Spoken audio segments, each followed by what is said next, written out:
Hello and welcome to Car Dealer Live. I'm James Baggott, I'm the editor of Car Dealer magazine, and today I'm joined by Supercar salesman Tom Hartley. Tom, thank you very much for joining us once again. How's business for you? Firstly, thanks for inviting me again, James. I love everything you're doing in the industry, as I said before. Having been nearly 50 years in this business, I've never seen a company like you set up make such many changes where you keep everybody informed of what they should be informed about. So I'm really impressed. I'm not patronising you, I'm saying it as it is. Thank you. So thanks for having us back on here again. Yeah, business is fantastic. No changes in the year. Got my Lifetime Achievement Award here that goes to bed with me now. Good. Thank you guys again for that. Yeah, it's been great. Business is very good. Prices are still very strong.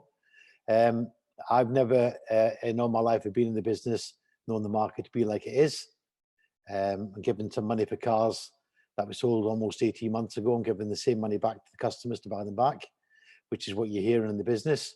So yeah, however, in advance, I'm predicting that like everything, I've seen 4 recessions in my lifetime. I'm predicting that it will change. Things will move. Interest rates will go up. This guy Putin's dropping bombs all over the place. He's not helping. I will say, because I'm so hands-on in the business here, from the minute this guy Putin started dropping bombs, level inquiries to the showroom went down by about nearly 50%. Really? However, the other 50% were people who really wanted to buy cars. So it didn't make any difference to the outcome of sales inquiries, if that makes sense. I'm hearing that across the industry that that inquiries are down since the war in Ukraine started. Make no mistake about that. And do you think, I mean, prices for some time have been very, very firm, haven't they? And actually been going up. Do you think that's going to change anytime soon? Or do you think prices in your market are going to stay solid? Look, every upside's got a downside. I'll always say that to you. And I've always said that in every interview I ever do. Everything that goes up can come down, and that's what's happened over the years. I've just taken over. We just bought a property in Knightsbridge that I was looking at 18 months ago, 2 years ago originally, and I've been looking to buy in London for about 2 years now because I spent half my life there, and that had a bit of a movement. And on that note, we're setting up office in Knightsbridge for Tom Hartley in central London. A new dealership? No, I just I'm based there. I'm based there half of the week, which I always am anyway, but getting 60 plus now, I don't necessarily want my driver driving back at 11, 12 o'clock at night. So having a bolt hole or a base there, the location is fantastic. It is in Knightsbridge, and that's where a lot of my business is done, Knightsbridge, Mayfair. So I'll be seen more times, 50% in the Hartley estate, 50% in central London. Because that's the circles I'm mixing. Are you managing to get hold of stock at the moment? I'm hearing this is a big problem across the industry. It must be particularly tough in the cars that you deal with. I mean, Porsche, for example, they've shut their factory, haven't they? And that's going to have a knock-on impact. Are you managing to get hold of stuff? It's a fact of life, James. You can buy anything if you pay the right price. Behind me just now is a LaFerrari on the car lift. Okay, it's probably the most sought after car to buy in the Supercar League at the minute. We paid super money for that car because we wanted it. And if you're prepared to pay the price and you're dealing with your own money, what I am finding is, again, the advantage that we have as a family and our own wealth holding stock values, the margins are smaller. So even, what people used to consider to be a margin to buy is smaller now, but it's how it has to be. It's so competitive. Tom, give me an idea of the sort of increases in value you've seen in some particular models. Okay, well, this car behind me has just gone up 100,000 in 6 months. And what's that retailing at the moment? So today we'd want 2.395 for this car. 12 months ago, I would have paid 2 million for that car. And what about the more run-of-the-mill supercars, if there was one? What sort of, how's that market and what are the prices doing there? Yeah, well, I mean, somebody done the statistics for me though. In fact, it was our insurance company done the statistics. I often quoted, again, forgetting with inflation and forgetting how prices go. I always just say the lowest price car we saw was 100,000, when in fact, when it's divided on stock roll, the lowest price car we sell on average is 250,000 now. So if you want to talk about £100,000 cars, I'd say, you know, they're probably gone up 10% this year. And where's That's demand? 20% on 12 months, excuse me, 10% on this year. And where's the most demand? What are people after? What are people biting your hand off for? Look, everybody, you know as well as I do, and anybody who's got common sense and knowledge, I tell you what is happening because of this market being the way it is, and I've seen it all before.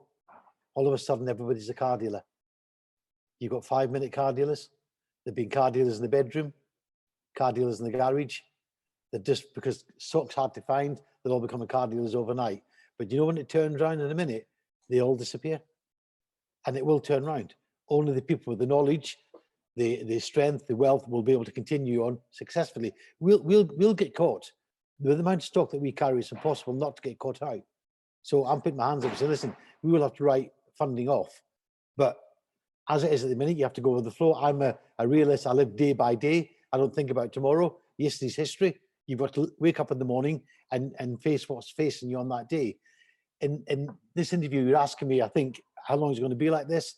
It's not going to be like this forever. We'll not be talking. I don't believe when me and you are talking, hopefully back end of the year, I'll be saying to you what I'm saying now, James, I did tell you it would move. You know, interest rates go up, and they are going up. Make no mistake about that.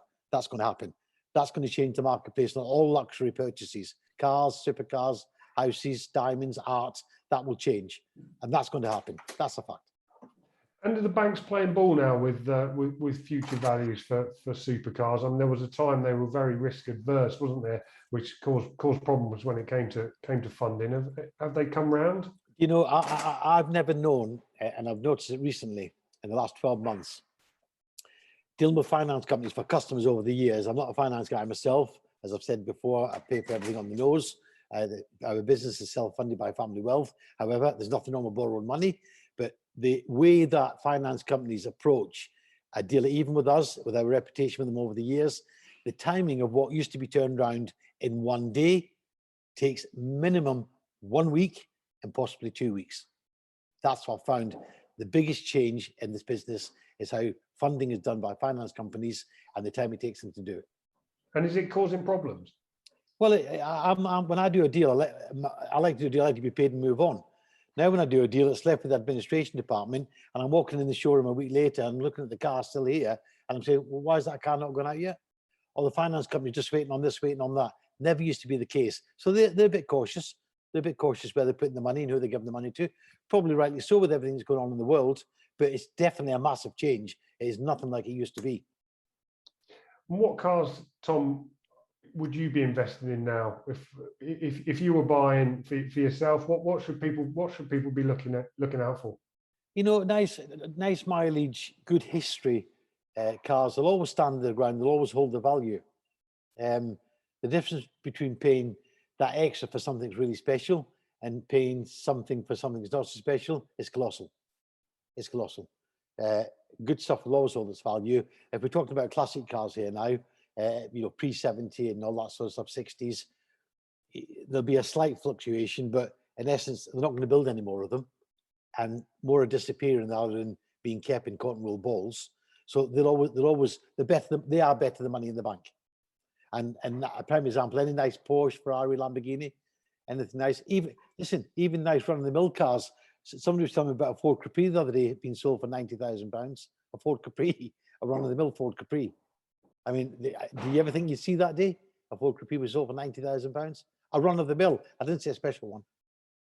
That's where the world is. I've got an XK120 arriving here later this afternoon. That done the Emilia. A perfect example. It's not a lot of money, 150,000 quid for an XK120 with a Emilia racing history. You know, that's good. That's good investment. This thing behind me, this LaFerrari, 2.5 million. That'll be in a minute. Good investment. Tom, talk to me about some of the other stuff that you've got in stock at the moment. You've always got some impressive cars. I mean, you've got a LaFerrari behind you. What else is in the showroom? Oh, we've got a P1, a very nice P1 that they've got very strong. Last time we spoke, there was a bit of a McLaren went from like being 1.2 right down to 850, 900, and in a very space at the back, and they're rising. I mean, a P1, to buy a P1 today for less than $1 million, a good decent P1 is very rare, and they're moving. They're catching these guys behind. And like for like, there's a lot in common as far as performance goes and numbers. So they should be getting strong. A lot of very nice cars. Got a couple of Bugattis in stock, Super Sport. As I'm looking around here, got a very nice SF90. SF90 is a perfect example. I've got a perfect brand, well, 250 mile SF90. Ferrari dealers won't like me this morning, but I'm going to say it as it is. I had a list price of £530,000 because it's got the racing pack on it. I'm offering it with £70,000 discount. That's a discount on a Ferrari is normally unheard of. I mean, why 70. Hold on a second. Understand what I've just said to you. You can buy an SF90 Ferrari from Tom Hartley today, £70,000 less than what the retail list price is. Now there's the margin. Why is it? Because again, my advice is to you. I love this conversation. Them cars were made in limited numbers. They're at bottom just now. They're an advantage to buy that car because it will increase in value.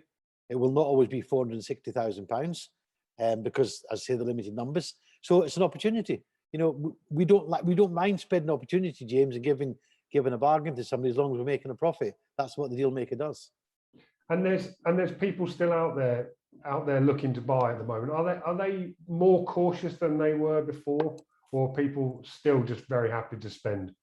No. I think that, you know, there has been. I think there's a little bit of a, not a red light. There's an amber light flickering where it's just, you know, inquiry level, as you've just said to me. You've been told by previous guys in the industry. I know I walk up and down this place and I can hear the phone. I look at the receptionist, I look at the secretary, I look at the sales. I know what's happened just by my gut feeling. And I know straight away on 3 Mondays ago, when this Putin guy went into action, I thought the phones were a bit quiet this morning. And then the next day, and I get a feel for it. It's definitely slowing up, and it has slowed up. And you know, we say it as it is. I tell you how it is. If it's great, I'll tell you it's great. I'm not saying business is bad. I'm not biting my nails. I was a bit concerned because the inquiry level had slowed down. When we analysed it, me and Carl, what it all meant was there was 100 shoppers before, 50 of them was a waste of time, 50 of them are still buyers. Didn't change it. And Tom, you won the Lifetime Achievement Award at the Used Car Awards in November. I know that meant a lot to you. Have you got any tips for budding car dealers who are looking to follow in your footsteps? Let me say, James, I made and first of all, I need to apologise for the car dealer not being part of this speech, but they were always on my mind because everything was happening so quick for me on that night, and it meant so much to me. I can't tell you how that changed my life, that award within inside me, how it changed my view on life, how it made me feel. Just personally, I could never ever say how you guys made me feel. I made a statement that was icing on the cake. I've won some great awards. If anybody else ever gets the opportunity of being granted and honoured with this award, they'll understand exactly what I'm saying. I am the only supercar dealer in history to be given that award. It means so much to me. Don't laugh at this. I do take this in my bedroom with me, so that's not a joke. This goes everywhere with me. It's just I look at it on my desk every day. It means everything in life to me, and you guys made it happen, and I'll never forget you for it. If I die tomorrow, it'll be one of the greatest achievements I've ever had, and money, it doesn't even come into it. And the only thing I will say about it, and it's just because of what I'm made of, and my son Carl made this statement to you and other guys on the night. Most people get these awards either when they're dying or they're finishing in business and they're saying great for what they've done in life. I got this award instead of getting up at 7:30 in the morning, and I got up at 7 a.m. in the morning. That's what it done to me. It pushed me on again, and they've not seen nothing yet. So Tom, congratulations once again on that. I would say people looking to follow in your footsteps, give them some words of advice. Look, I give my life, the car business, my life. And when you win awards like these, it shows you've done that. You've just got to be dedicated, focused. As I've just said to you, there are a lot of 5-minute car dealers out there at the minute. You don't come into the car business in 5 minutes, not at this level. And to get to this level, you have to give it your life. I don't do 9 till 5. I don't do Monday till Friday. I do 7 days a week, not because I have to do it, because I enjoy doing that. I love meeting people.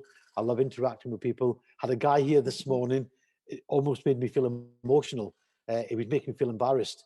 He's bought several cars from me, but he was telling me how I motivate him, how my videos, my social media videos, how people tell me it motivates them to get up in life. And that means I'm a car dealer. You know, when I'm walking up and down London, people stop me and ask for autographs and photographs. How do you think it makes me feel? And you know, I'm not flamboyant, and you know I'm not a snob. So I'm saying it as it is. It's just a fantastic feeling, and the rewards you get. I've been through some shit in my life. It all says so in my autobiography, but I'm enjoying life now because of the rewards for all the hard shit I've been through, all the complications, all the sleepless nights, and it's all about the branding. As Mike Brewer said, it's Tom Hartley is a brand name. It's a famous name. I'm a real person. I see it as it is. I've just told you Ferrari will be watching this morning thinking, oh, fuck, he's saying 70 grand off of a Ferrari. That's how it is. I'm not going to lie. You know, I'm not going to put, that's what the situation is. From Hartley, you get it from the heart. No bullshit, as you know. Definitely. Tom, thank you very much for joining us, car dealer and motivational speaker there. Thank you very much indeed. For more car dealer lives like this one, you can log on to our YouTube channel. You can find that at youtube.com/car dealer magazine, where you'll be able to find a special video where I was showing around Tom's showroom in person. For the latest car dealer news, make sure you check out cardealermagazine.co.uk. And I'll see you next time. Before you go, guys, Yeah, please. This is special. This is special. I'm glad you've enjoyed it. Tom, thanks ever so much for joining us. Thanks everybody else. I'll see you next time.